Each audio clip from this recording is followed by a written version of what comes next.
Our topic for the day is salient features of the Constitution.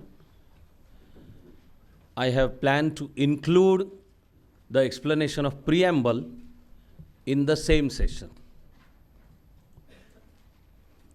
If one wants to develop an insight into understanding of the Constitution, we would all do well to actually, hopefully, by heart, one passage by Gandhiji.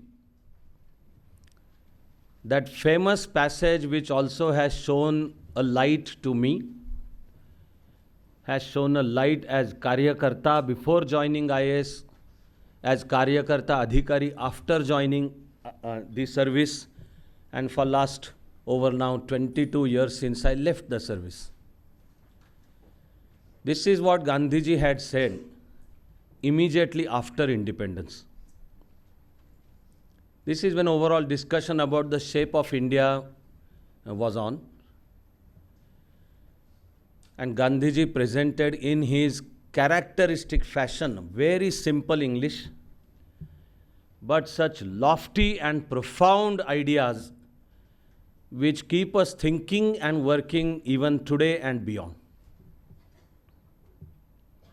The paragraph is known as Gandhiji's Talisman, Rambaan Upay. And he is talking to the leaders of the country, of course, the founding fathers of the Constitution, various thinkers and planners, and of course, administrative officers, bureaucrats, concerned citizens.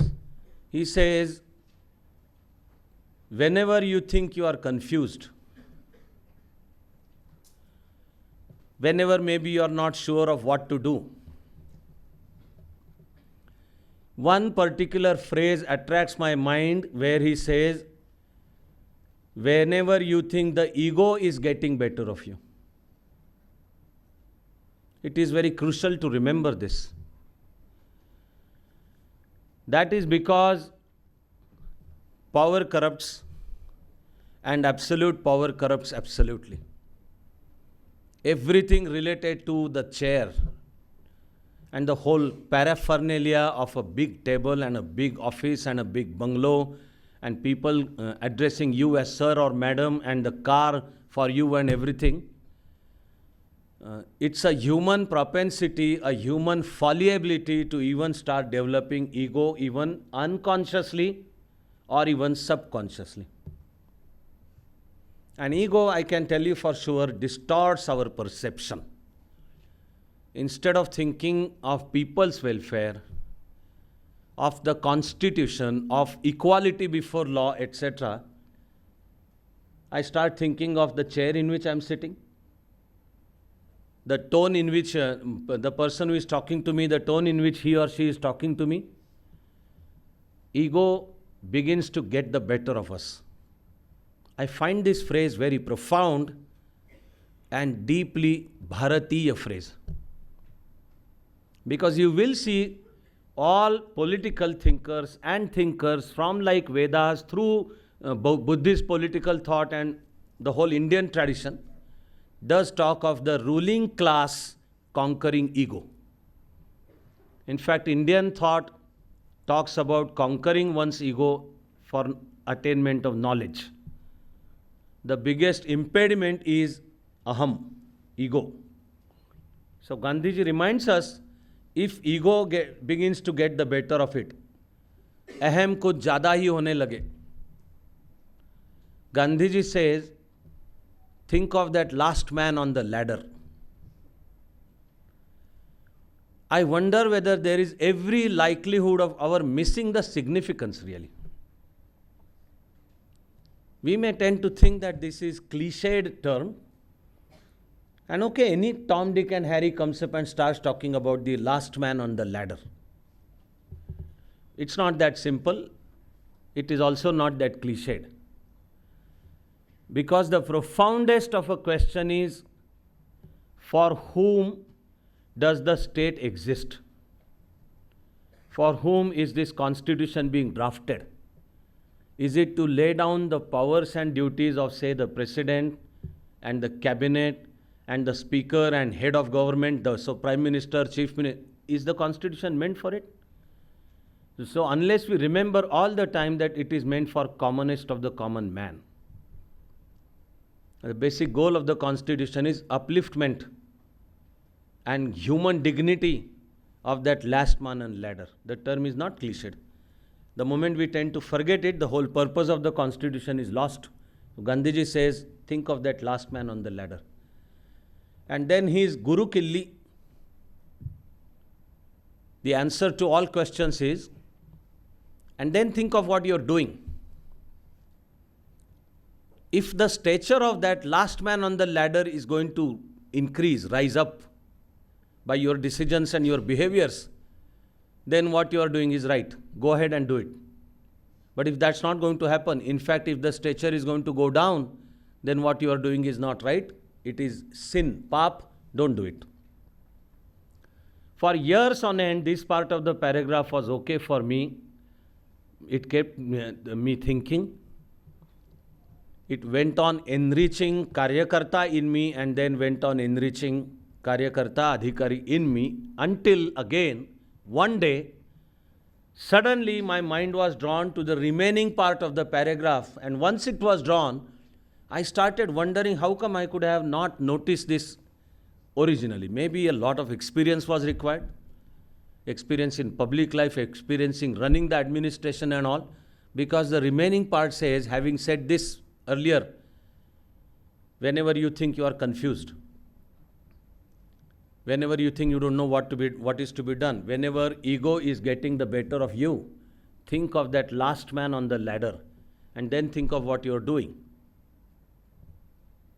If that last man's position is going to increase, etc., the stature is going to increase, the standard of living is going to increase, what you are doing is right, go ahead and do it. But if that is not going to happen, or in fact, if the standard of living and the dignity of that person is going to go down, what you are doing is not right, etc., etc., something I just explained.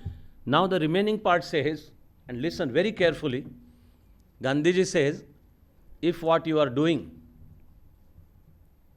increases that man's control on his own life and further enhances his physical, mental, and he doesn't forget to say the word spiritual development, adhyatmic development. The words are very profound. And right now I must tell you that I'm not receiving those vibes that you are waking up to the depth and profoundness of the words. That everything that government does, everything that even constitution does, if it increases that person's control on one's own life, mind you. The nature of the power on one side is to corrupt, but on the other hand, the nature of the power also is to centralize. Power is power mongering. Power wants further power. And once I move into that position of power, I'm always after greater and greater power. It is always power over other person's life. Power to influence behavior. A natural tendency of power to centralize. And therefore, power becomes unbridled and therefore enjoys the propensity to be corrupt. But if the whole goal of the political system, if the whole goal of the constitution is to ensure that individual's control on one's own life increases, the thought is deeply profound. I find it to be the crux of all political thinking, really. And all Plato's and Aristotle's, and then Hobbes and Locke's and Rousseau's who talk about social contract, and then Lenin's and Stalin's and Mao's who talked about dictatorship of the proletariat, are addressing themselves to the political system. But their trend is centralization of power. Even communism may talk in terms of liberating human beings from exploitation at the hands of human beings. But it ends up by ensuring a more exploitative, centralized system, political system, than all previous systems. Here is Gandhiji to me, he is like the best representative of Indian wisdom. He draws our attention to this, that everything you do, by you we mean politicians and bureaucrats and thinkers and now the founding fathers of the Constitution, that last man on the ladder and his control on his own life. Political thinkers talk of increasing degrees of freedom, that the whole pursuit of political systems is to increase the degrees of freedom. How do you ensure that? And then various political institutions come into being, saying state with capital S. And because of the principle of checks and balances, you have legislature, judiciary, executive. That also ensures division of power, call it decentralization of power, etc. Because power corrupts and absolute power corrupts absolutely.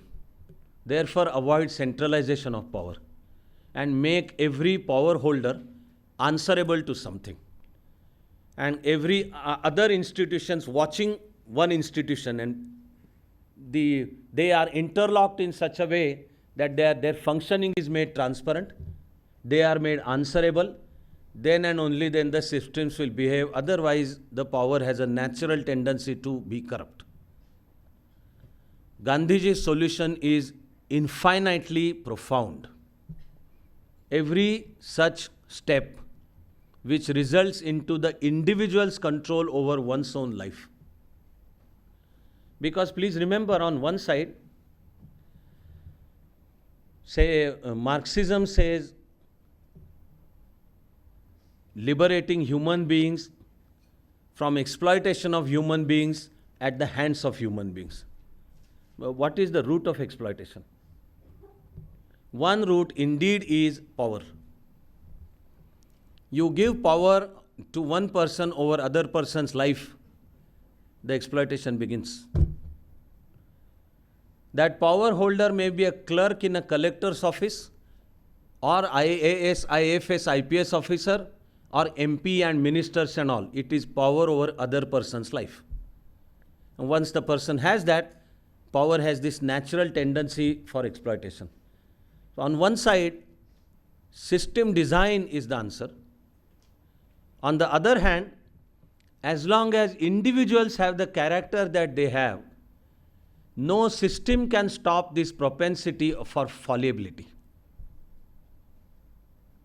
Human beings are imperfect. So by and large, the system they design also is imperfect. In fact, by definition, there cannot be a perfect system. It's even my challenge. You design any system, tell me that this is impregnable, and give me about 5 minutes. At the 6th minute, I will tell you how to break this system. That is the wisdom reflected in even Ambedkar's statement when he says that the Constitution is as good or as bad as the people who would implement it. The same wisdom. So once you give power to one person over other person's life, there is this propensity for like corruption and centralization. One answer lies in system design. The other answer lies in character formation. That is where Indian element of conquering ego comes into picture, mind you. If I turn into an egoistic person, and that happens even at the subconscious level. So Gandhiji reminds us that every time that happens, bring that last man on the ladder before your eyes and ask yourself, what you are about to do, is that going to increase that man's control over one's own life? This is profound beyond even words. Throughout the world, overall political thought has generally been divided into kind of two camps in the context in which I am speaking. One camp is individualism. So essentially it means individual as the final unit of society. That what exists is individual. Society is figment of imagination. Society is imaginary community. Individual is real. It also means that everything including society exists for the individual. And capitalism is like one of the most important expressions of this individualistic philosophy. So there are some political ideologies which are individualistic. Contrary to all these ideologies, we see the ideologies which can rightly be described as collectivist ideologies. Now, these are the ideologies that go on and say that actually individual doesn't exist. It's a figment of, in fact, individual is a figment of imagination, because it's not only we don't exist in our physical form. There is no Robinson Crusoe in human society. And even that legendary Robinson Crusoe had to have his own Man Friday. Nobody is an island. Nobody can be an island. We are interconnected, intertwined in so many ways, mind you. We don't choose our birth by and large. So we have given parents and brothers and sisters, and we are born in a particular time, and that time has its own features which inadvertently impact us and make us. We are born in a particular society. That society also has some norms, and which we know them or we don't know. We again unconsciously begin to follow those. Individual is a figment of imagination. Collectivist ideology, in fact, says it's the collective identity that is important, the corollary of which becomes that the individual is meant to serve the collective identity. Collectivist philosophies in modern times think of Friedrich Hegel, George Hegel, as like their founding father. And from Hegel, on one side you have what are described as extreme rightist collectivist ideologies. Those extreme rightist collectivist ideologies found their expression in Nazism or fascism. That an entity called nation as the final truth.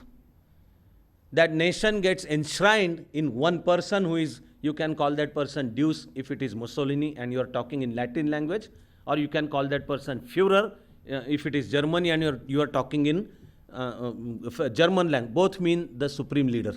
The meaning of both is supreme leader. And then it is individual's responsibility to submit oneself unquestionably.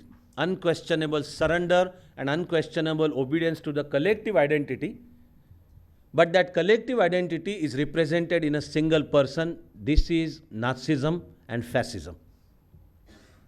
So to say, in political sense of the term, an extreme right-wing ideology. While it's equal and opposite, the extreme left-wing ideology finds its expression in socialism, communism, Marxism. And that Marxism further developed by Lenin when he contributed the concept of revolutionaries, full-time professional revolutionaries. And Stalin added to that, use of violence as a means to an end. And Mao also modified it to suit his requirement, and through Naxalism, that too continues in India. This is also another extreme of collectivist identity. But these leftist ideologies would say that ideology is final. Ideology is best represented in party. Leftism may not agree with the ideology called nationalism, but both emanate from Hegel, and it is collectivist identity. In short, collectivist ideologies deny even the existence of individual. And I am beginning to sense that most of you have begun to see what we are discussing, how profound it is.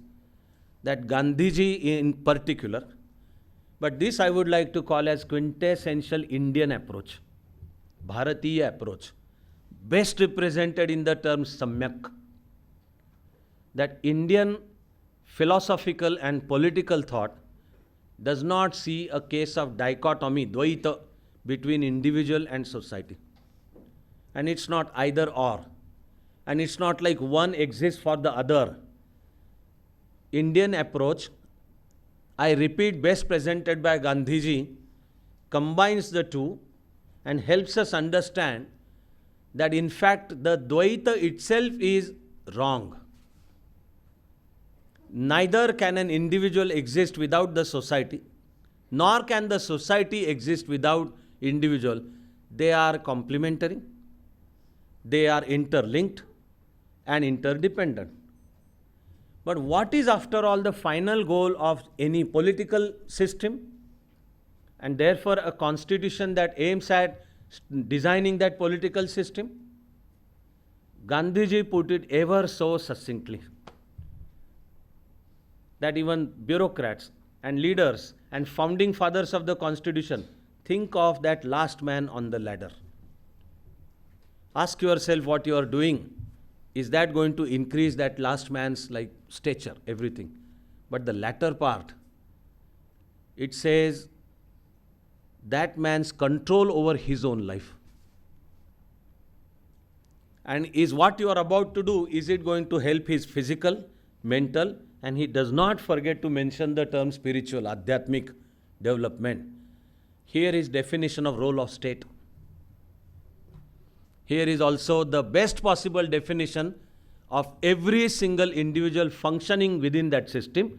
And here is also the Advaita, the combination, the synthesis of individual and the society. Definition of their mutual dependence. Actually, if I am ever to tell you one single aspect of developing not just understanding but insight into the Constitution, my suggestion is to by heart the talisman and keep thinking on that talisman. More I worked in the system, I understood that as Mr. Avinash Dharmadhikari, I would have my own code of conduct to ensure that I would be punctual and transparent and answerable to people. And I will think of every single individual citizen who comes to meet me as the owner of the country, because I understand the Constitution. That person is sovereign and I am his or her servant, and I should take pride in being that servant and all. It has occurred to me that, okay, this is Mr. Dharmadhikari performing this way. In the first place, I am not doing any favor to anyone. All I am doing is my duty. What about the system? Is it only the likes of Dharmadhikari who would run the system and then the system will behave? Or there has to be system design within which any individual with any character who comes in has to perform and deliver and be transparent and punctual and answerable to people, etc. So this combination, and Gandhiji presented it in the most profound fashion. We lost him on January 30th, 1948. But his influence continued in the objectives resolution of the Constitution.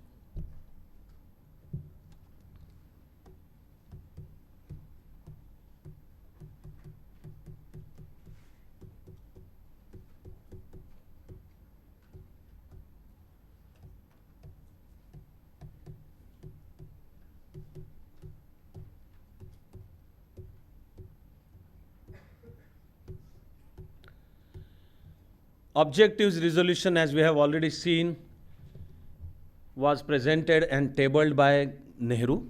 It was also drafted by Nehru, and it essentially says that uplifting millions and millions of toiling individuals who are suffering from poverty and deprivation is the main goal.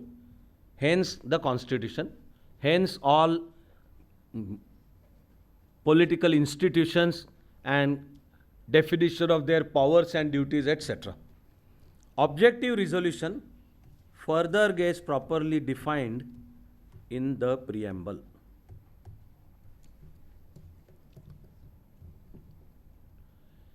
Now, like Gandhiji's talisman, and then more carefully, if and when we read the objectives resolution, unless we keep taking a pause and consciously keep asking ourselves to think about every single phrase, I'm afraid we may think that this is all big platitudes, a lot of game of words, and we would miss the meaning.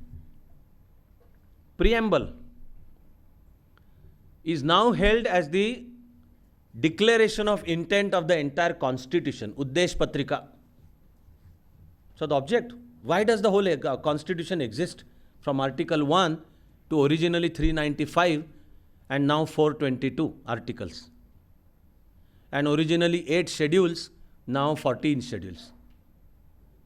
Why does the Constitution exist? What is the goal? That has been defined by the preamble. We of course picked up the style and a large part of the content also from the American Declaration of Independence. So Thomas Jefferson started it with "We the people," so we also started it with "We the people." But I believe this was not a blind copying. It was a conscious adaptation and synthesis with Indian conditions. So profoundest of the profound decision that sovereignty shall vest in people, not president, not prime minister, not the parliament. At best, the parliament will represent sovereignty. So it is called quasi-sovereign. And also for the subjects mentioned in the state list, the 7th schedule, the legislative assemblies also will exercise that limited quasi-sovereignty for the purposes of the issues listed in the state list. All okay. But finally, basically, the sovereignty shall vest in people. This, as I have already explained, is a revolutionary decision, and my heart, even at personal level, is filled with gratitude for this decision. So we the people. And so start with we the people, and also end with give unto ourselves on this date of November 26. Don't let your mind slip on this terminology. It is very important. Because otherwise, also with all due respect, think of the Western political tradition. Until democracy began to evolve, the basic idea was that the ruler derives power from God. That ruler is God's representative on the earth. And therefore, people are not people, or people are not citizens, people are subjects. And because the king represents God, king is enshrining of God on this earth, it is the bounden duty of the subjects to surrender themselves unquestionably to the king. Hence the king has like power of life and death. Point is, what is the source of law? So then until this thinking came up, the source of law was God's will. As understood by, as represented by, as enshrined by that individual, the ruling class sitting over there. Here is the preamble closing by saying, give unto ourselves. So the Constituent Assembly was representing not God, but people. And Vivekananda would have us understand that people is God.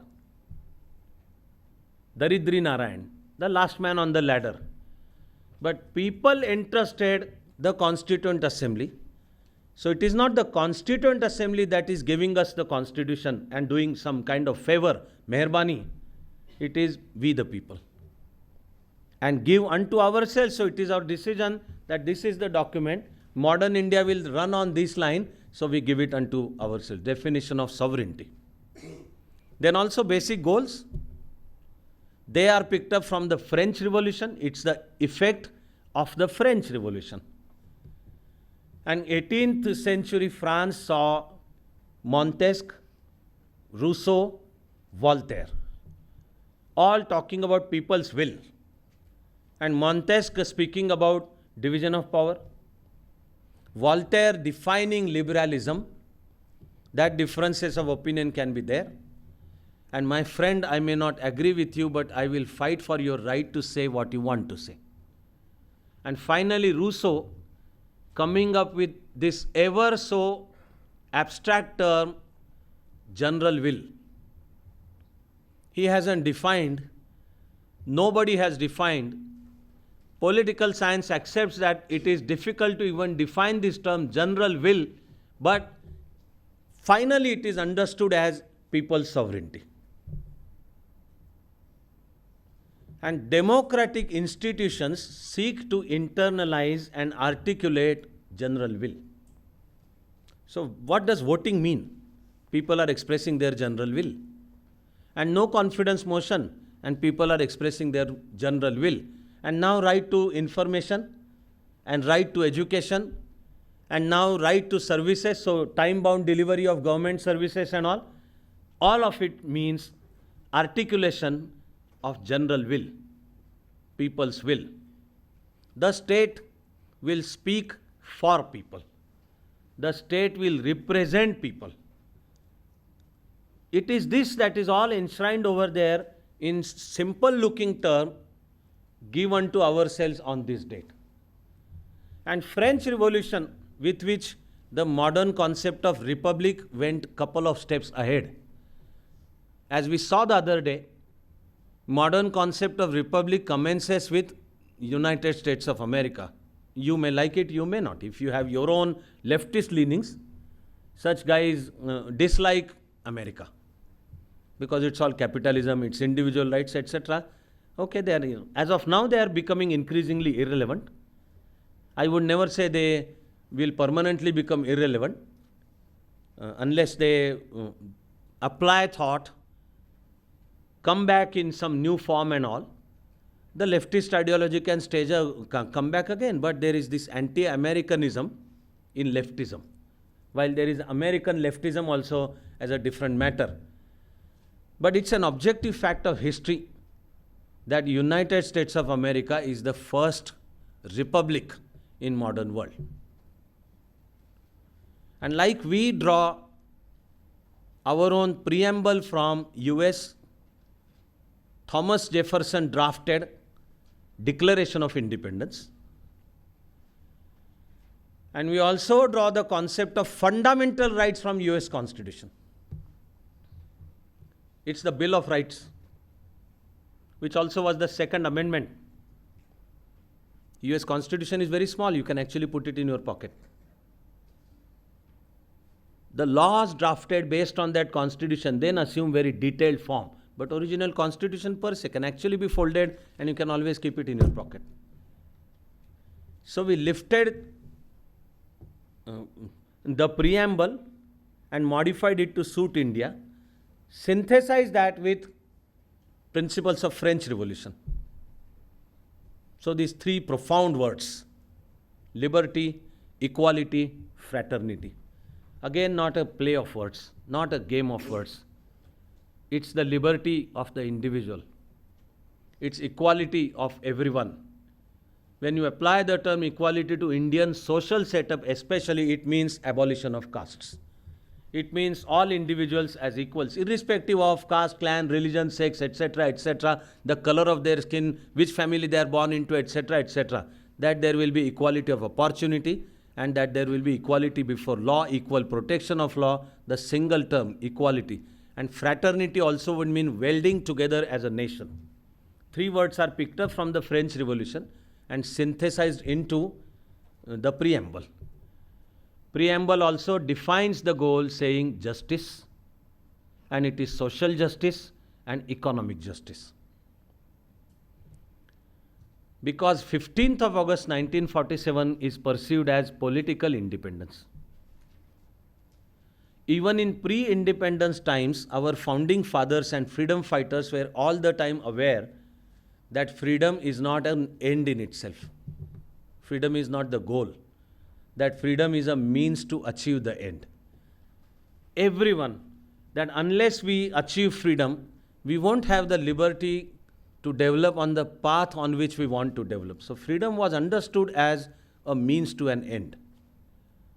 The end was economic justice and social justice. So August 15, 1947 defines political independence.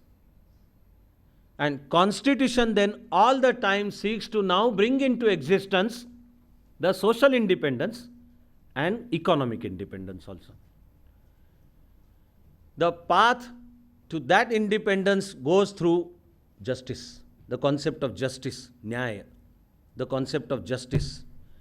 As we saw other day, that rhymes very well with the profound understanding of the concept of dharma under Indian, like political, spiritual, any social thinking, etc. But preamble defines that the goal itself is justice for all.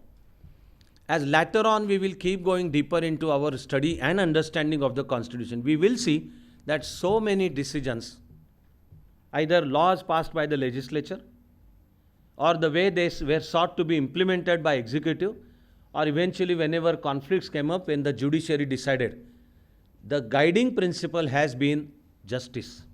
That justice as an end.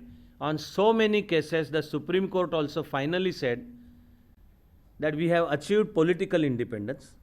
Now the task is to achieve social and economic justice. and ensure that every single individual has that social and economic justice. And unless there is equality of opportunity, unless there is social equality, there cannot be any justice. If there is denial of opportunity, if the kind of opportunities that the individual gets or is denied are based on birth or color of the skin or the money that you have, etc., there is no true independence. This is only transfer of power from one section to another section. For true independence, we need justice, and defined as social and economic justice. And the preamble, therefore, this way proceeds. For a long time, there has been this debate about whether preamble is a part of the Constitution or not. Until this landmark case known as Keshavananda Bharati versus State of Kerala, decided by Supreme Court in 1973. This, I can tell you, the case is going to keep coming again and again. This single case, probably if I am ever asked to pick up one single case decided by the Supreme Court during last like 70 years, one single most important case, probably even I would put my finger on Keshavananda Bharati versus State of Kerala, Supreme Court 1973. This was the biggest ever bench consisting of 13 judges, a very explosive one. In the sessions to come, I know that we are going to spend a considerable amount of time trying to also go deep into this. But suffice it to say right now, right here, that until Keshavananda Bharati case, all previous Supreme Court rulings held that preamble is not the part of the Constitution. There is a case called Sajjan Singh case, there is another case called Golaknath case, there is a case called Shankari Prasad case, and very many others also. Supreme Court until then held that the Constitution starts with Article 1. It was in Keshavananda Bharati versus State of Kerala, Supreme Court 1973, that preamble was held as part of the Constitution, and that has stuck. It is there now. Now the legal and constitutional position is that the preamble is very much the part of the Constitution, and not just the part of the Constitution. While it is very clear, and so it was held by the Supreme Court, that preamble is not justiciable. So nobody can approach the court saying government is not following the preamble. Nobody can do that. But it is still the part of the Constitution. Because Keshavananda Bharati case says that preamble is declaration of intent. It's the very objective. It declares the goal. How can you say that the very goal for which rest of the articles are drafted later on, how can it be not anything but part of the Constitution? So since then, preamble has been held as the part of the Constitution. In its original form, the preamble described India with three very important adjectives. It was sovereign, democratic, republic. In its original form, three words. That Republic of India. India is sovereign. So no more, this, in spite of being sovereign, it was then the part of Commonwealth. Originally, Commonwealth was called British Commonwealth. Later on, even Britain in its wisdom chose to delete the word British, and it continues as only Commonwealth. Choosing to stay member of the Commonwealth is not antithetical to being sovereign. Commonwealth is now the Commonwealth of independent sovereign states who out of their free volition come together. So, while India may be part of the Commonwealth, here was India now sovereign, finally, effectively, from November 26. Democratic, republic, we have seen the meaning of both the words yesterday. I'm expecting you to automatically remember that while there are 5 words now, originally the other two words were not there. They were secular and socialist. So at present, the preamble describes India as sovereign, secular, socialist, democratic republic. 5 words. But the terms secular and socialist were introduced later on. This was the 42nd amendment, effected in December 1976. Effected in 1976. This was actually the time of national emergency. The time when Constitution itself was abrogated. The time when fundamental rights didn't exist. When the parliament also did not de facto exist. When leaders of opposition were jailed. And what a constitutional amendment, the 42nd one. Now the 42nd and later on 44th, which we are going to study also later on, is also described as mini constitution. That's their importance. Out of which what is relevant for us right now is these two words, secular and socialist. Now while the specific term secular may have been added under the 42nd amendment, all founding fathers through all the discussion were always clear that the modern Indian state will be secular. The term secular stands translated officially as nidharmi or dharma nirapeksha. That is basically supposed to have these two meanings. One is, there shall be no official state religion. So while over 85% of India then was Hindu, hopefully still continues to be Hindu. Hopefully in the future nobody perceives this as a communal statement, and so if somebody does, okay, their freedom of expression. But for India to continue to be India, in fact there are many experts who have said that democracy struck roots in India because India is predominantly Hindu. That secularism also struck roots in India because Hindus are secular. So one meaning is no official state religion. This was a concept under Islamic political thinking. This was a concept under Christian political thinking. And there is a whole history of like millennium of religious strife, and the king declaring that the religion, not just the religion, even the sect of a given religion is official state religion. And I am giving you time of say 2 months, 3 months, you convert to my sect and my religion, otherwise I'll kill you. Convert or die. Was a guiding principle under Christianity, was a guiding principle under Islam. If ever you take a look at Indian ethos, there never is a struggle between religion, dharma and polity. Dharma never claimed the turf of polity, and polity never claimed the turf of dharma. In fact, it was Raja Dharma. And Raja Dharma itself was to be equal to all people. Raja Dharma itself was to let people follow their own faith or their own religion. It's the job of the ruling class to ensure that people can follow the path of their belief. Freedom of religion is inbuilt into Indian civilization. In fact, I find this concept of Western concept of secularism pretty shallow in the light of actually Indian term Sarva Dharma Samabhav. And in fact, like Vinoba used to say, it's not only Sarva Dharma Samabhav, it's in fact Sarva Dharma Mama Bhav.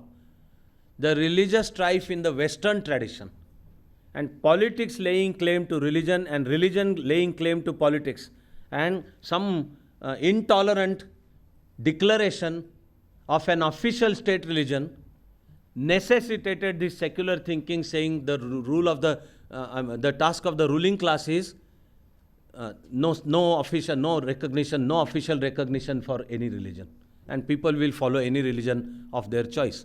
The Western history has its own Peace of Augsburg and then Treaty of Westphalia, this is 1648, wherein steadily the principles of tolerance begin to come in. The entire Indian civilization is rooted in not just tolerance and not just liberalism.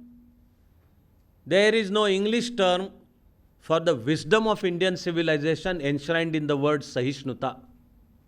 There is no English word for it. Sahishnuta is not just tolerance.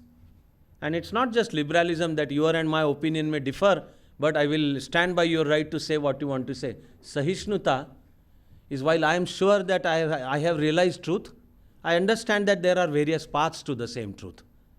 And if you follow another path, it doesn't make us enemies, or finally we are going to reach the same. This innate realization is also the root of modern Indian democracy.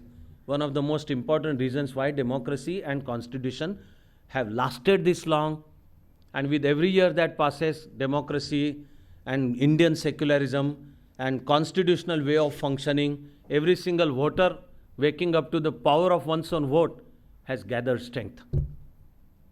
So the constitutional scheme itself was originally meant to be secular. Constituent Assembly debates also show that it was very clear. Like I said, one defining feature is no state religion. Second most important defining feature of secularism is no discrimination based on religion.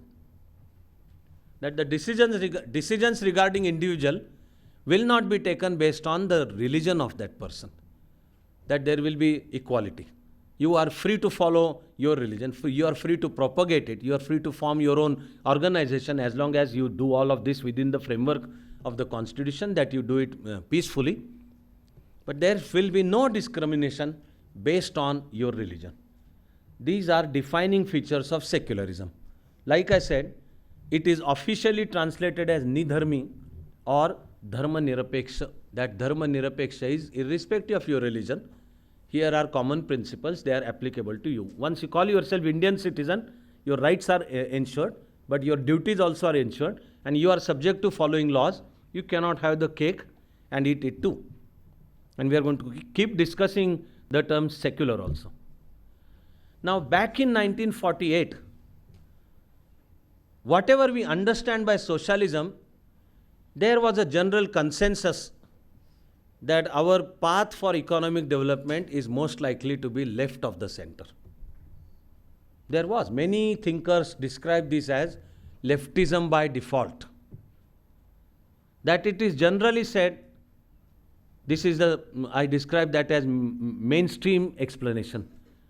The mainstream explanation. It says that India was extremely poor in 1947. Hardly even a pin was manufactured in India, as a figure of speech.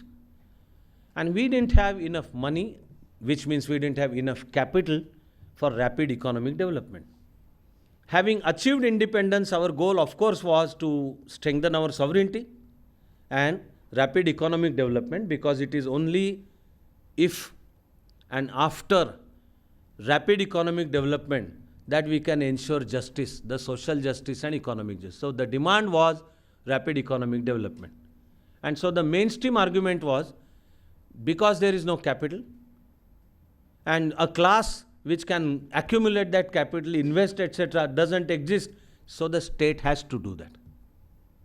As I have explained previously, but it's relevant over here also, initially when I started the study, even I used to generally think, because that's how the educational system is designed, textbooks are designed, and you are fed with all this leftist by default.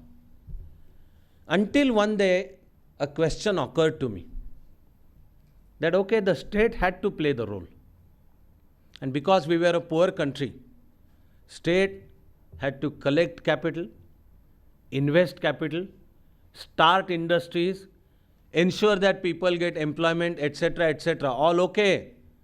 Until I started thinking of the question, where and how would state get the capital? How would state raise the capital? So it is either external borrowings or raising the capital within the country. The whole edifice of the so-called mainstream argument of leftists by default loses its meaning after that. Because if the state can raise money inside the country, why can't state follow the policies which help people raise money and make their own decisions about how they want to invest? So it's not really the so-called mainstream narrative, but that stuck. The point is, there was a consensus. There is no denying the fact that there was consensus that independent India will follow what is correctly described as socialist economic policies. But Indira ji, in her wisdom, finally chose to also put these two words. If you take a careful look at the Constituent Assembly debates, you will see that Ambedkar and many others have expressly insisted that while the scheme of the constitution is indeed secular, let us not insert the word secular over there.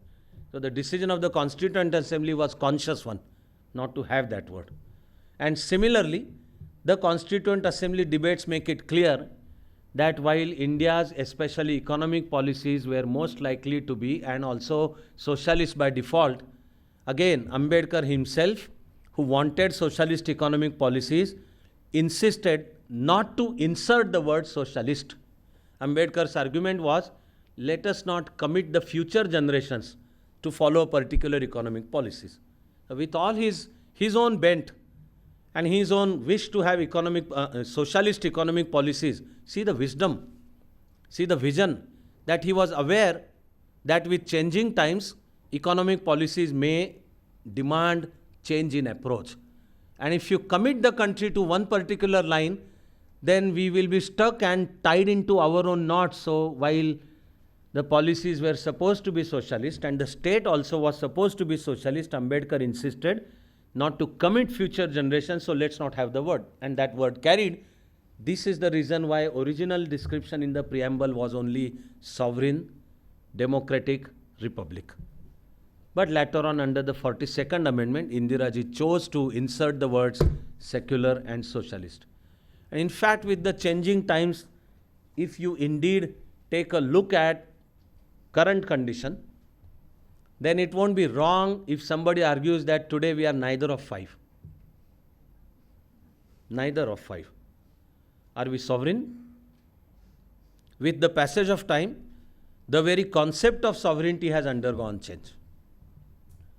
We have to abide by WTO Charter, by UN Charter. So to that extent, sovereignty becomes restricted. If under Paris Agreement, the world decides that each country will have its own contributions to keeping the global warming below 2 degrees centigrade since the commencement of Industrial Revolution, are we also not bound by that?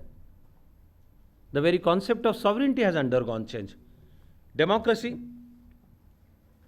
I know that best of the thinkers do argue that just because people vote and elect their representatives, it doesn't mean democracy. There are big questions in front of the true representative nature of Indian democracy. That if in election, if the citizen is left with nothing else to do but vote hopefully once every 5 years. And that too, the decision by the citizen is actually guided by originally decisions of the parties. This has been proven, mind you. When electoral behavior has been studied, this has been proven that voters' decision takes a backseat at number 2. What matters more is the party and the party's decision to give ticket to a particular person. And if average voting percentage is 55, which means 45% of the citizens are choosing not even to vote, then those who vote, if average number of candidates in an election is 5, then a candidate under first past the post gets elected by just simply getting 12 votes. With 12, he is representing all 100. Experts have raised a question whether India's democracy is truly representative, not to talk of corruption and black money and muscle power and the scourge of Indian civilization, the noose around Indian civilization, this thing called caste system and casteism. So democracy, and this can go on. Are we republic? Maybe after May 2014, we have begun to be republic. But there is dynasticism in every political party, and nobody escapes that. So are we truly in the true sense of the term? Are we republic? And secular? We are not secular. And the explanations will follow in many sessions to come. And socialist, I'm going to say thankfully, although under global pressure, only when the economy was about to break down, but finally we did away with socialist economic policies, which have ensured rapid economic development in India. But the preamble with its 5 words becoming a part of the constitution comes to be defined as the goal, Uddesh Patrika of the constitution. After this, we have already seen a couple of points, but they are worth repeating in this particular session also.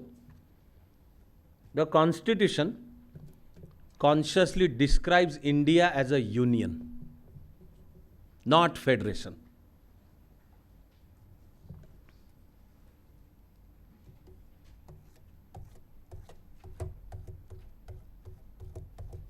Article 1 and 2, starting with the word India, that is Bharat, is very consciously described as union. Federation stands for different constituent elements consciously coming together and forming a federation. This also means that, like separate, almost de facto autonomous existence of federating units would continue. But they are making a conscious choice of coming together. I am happy that the founding fathers decided that that is not what India is. They defined India as union. It is one single, indivisible existence in perpetuity, entire India.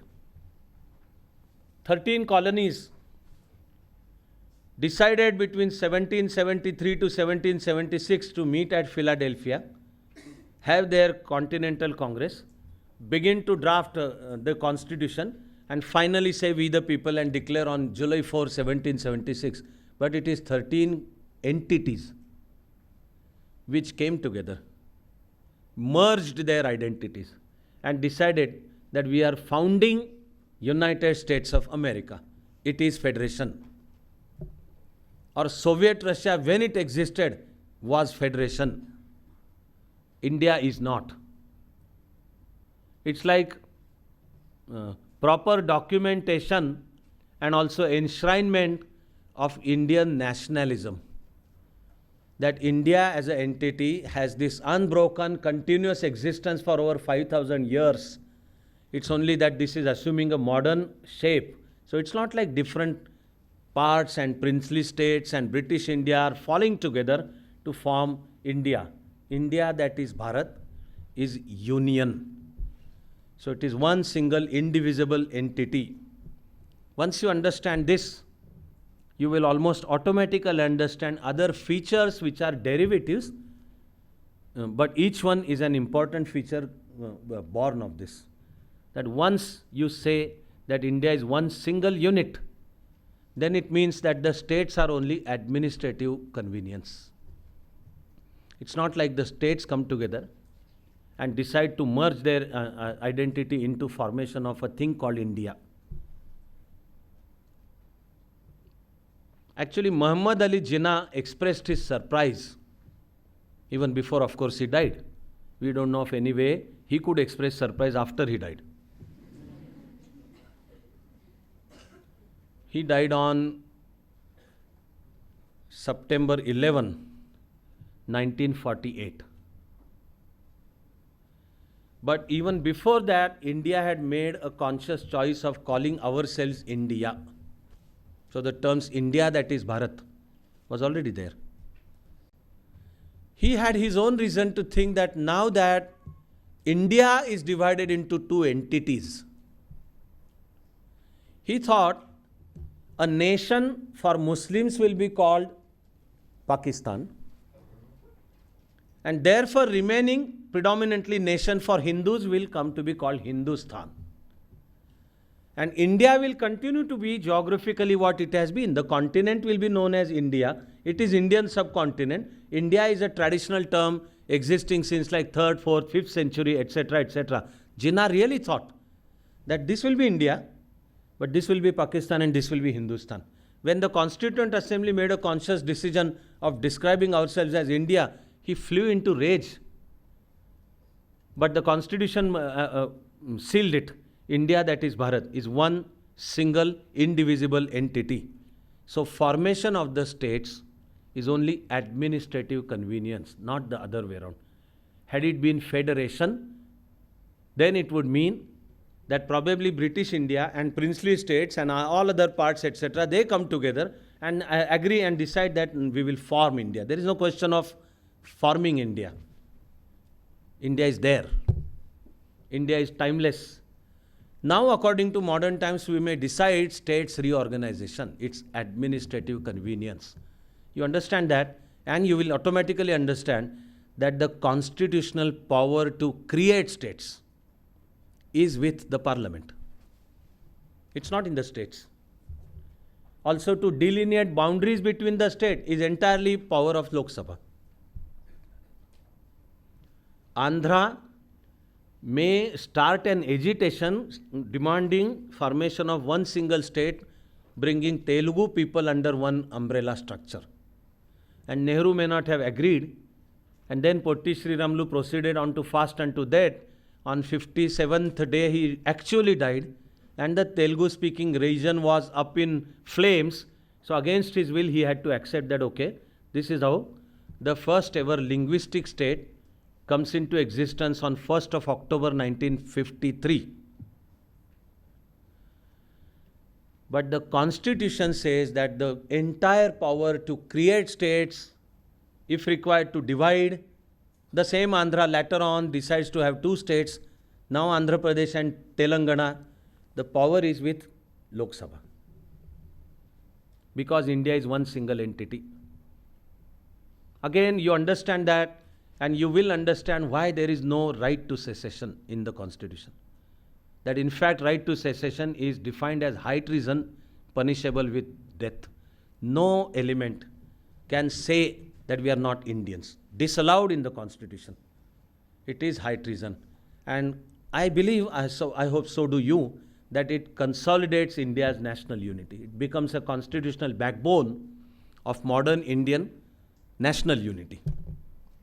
Therefore, also the concept of citizenship, I hope you begin to see how profound it is.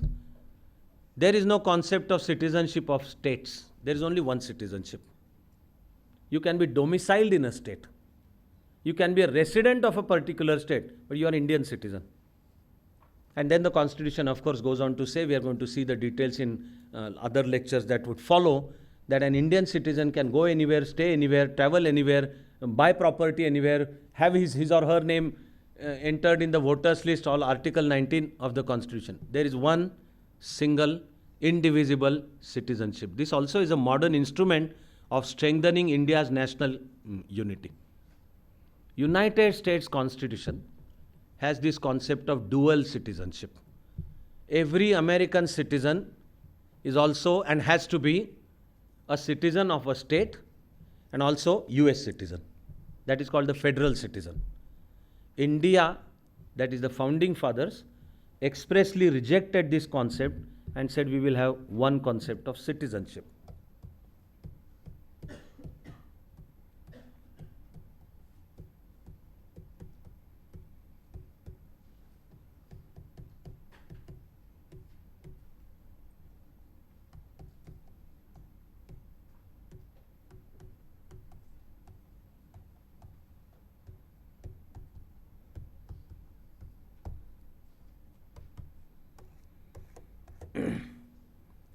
This, I am going to say, brings us to the last part for the day. One of the most defining features of the Constitution is a judicious balance between federal features and unitary features.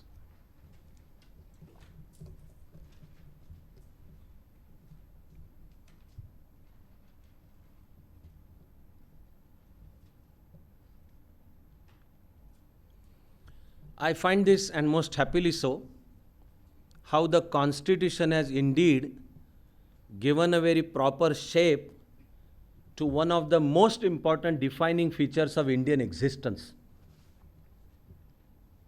However, the term may sound cliched again, it continues to be profoundly meaningful. The term indeed is unity in diversity. That India is all about diversity. And we are not scared of diversity. We don't go after monochrome perception of culture and civilization. Not only that we are not scared of diversity, in fact we welcome diversity.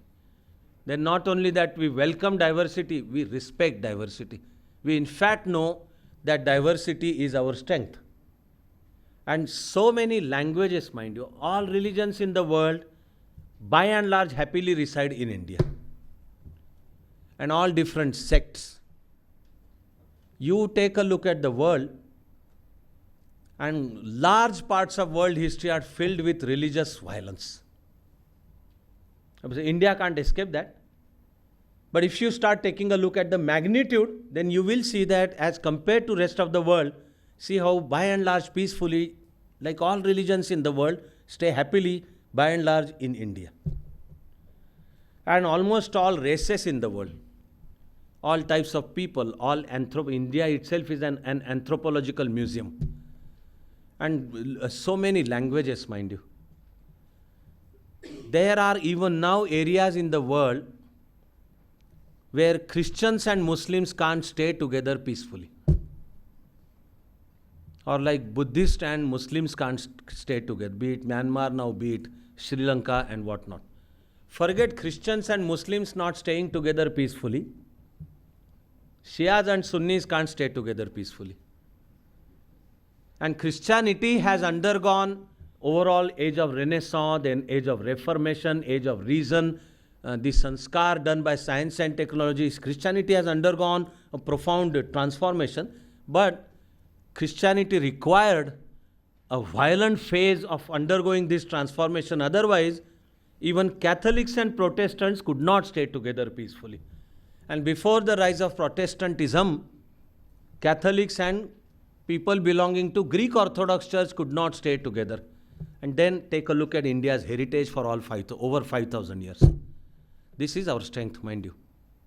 And it does emanate from realization, ekam sat vipraha bahudha vadanti.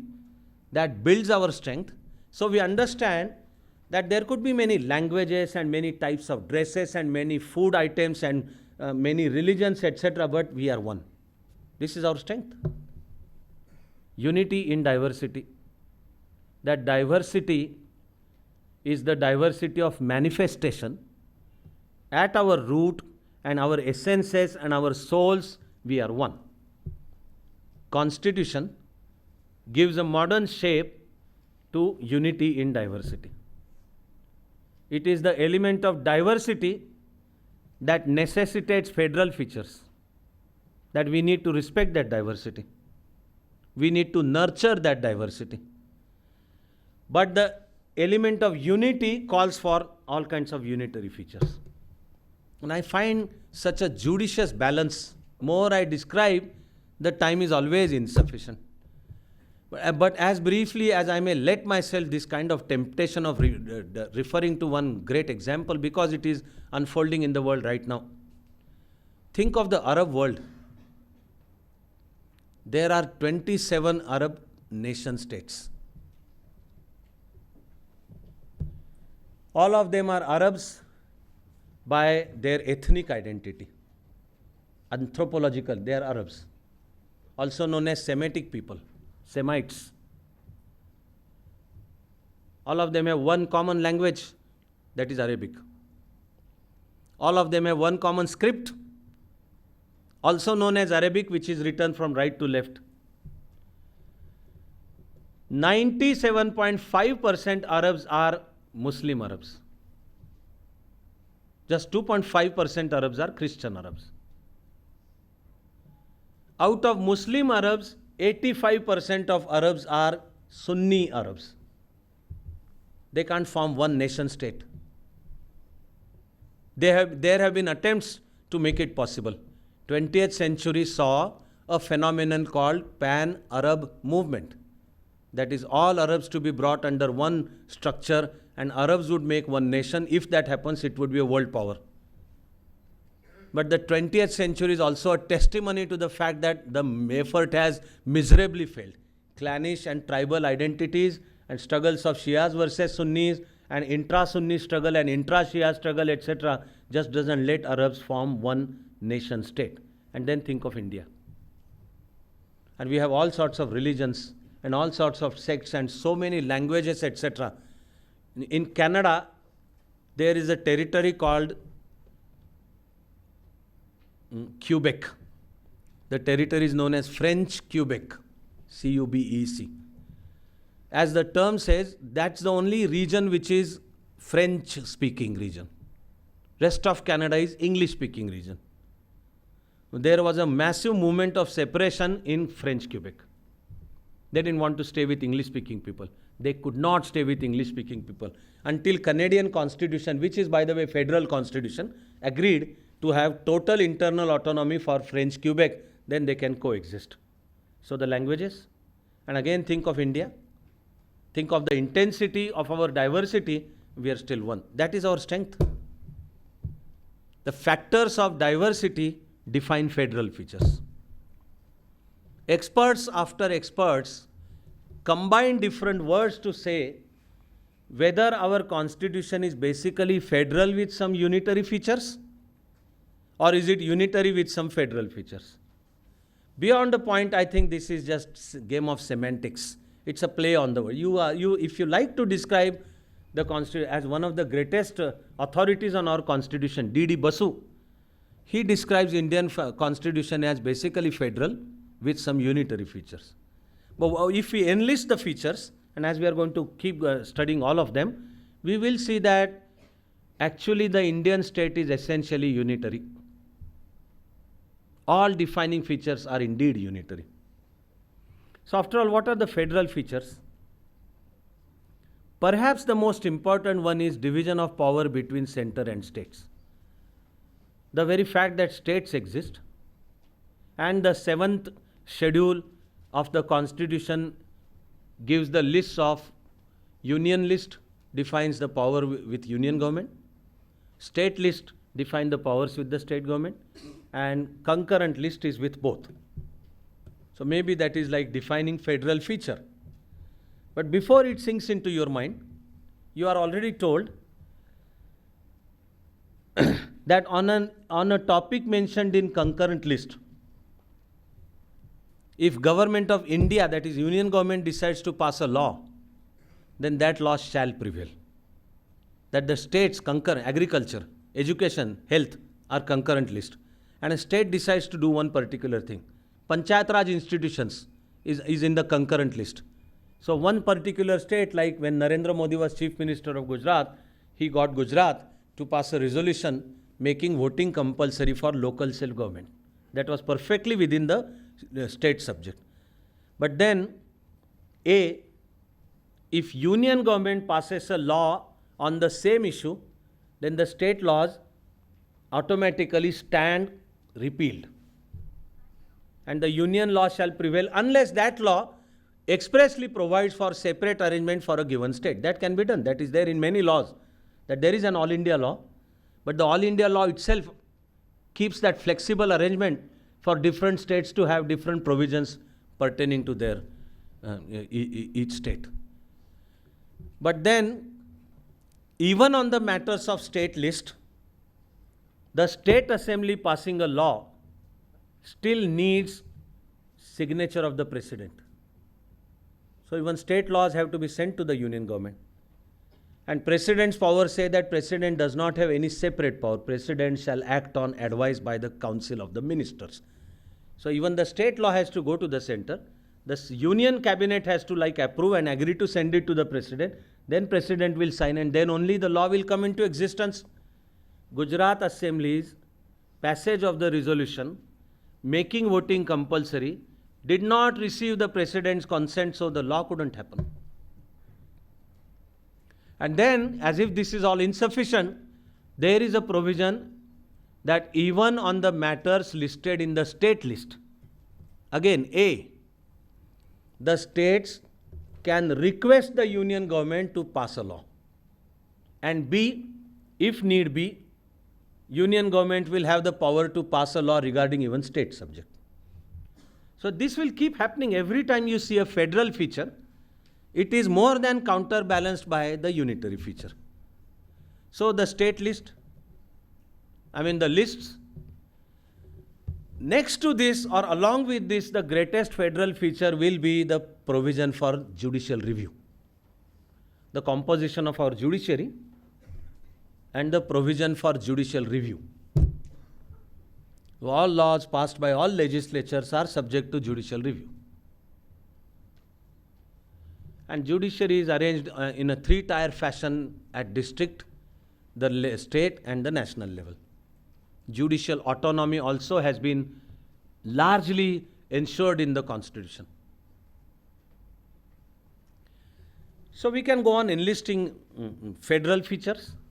We can and we will, as we follow in subsequent sessions, enlisting unitary features. Finally, you will see that unitary features prevail. Again, for example, this thing called residuary powers. In a standard federal constitution, residuary powers are usually with the states. Best example best case in point would be US Constitution. Residuary power would mean anything new comes up.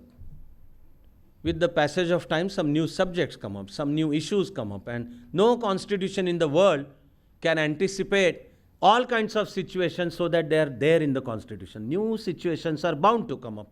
How do you solve those new? The constitution has to account for that element of rigidity and flexibility, a proper balance of rigidity and flexibility. How does constitution do that? So the federal constitution assign residual powers to the states.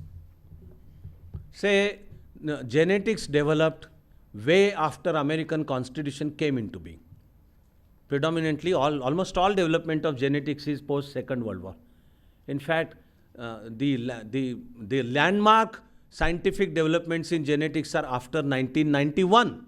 How can you find the provision for genetics in the Constitution?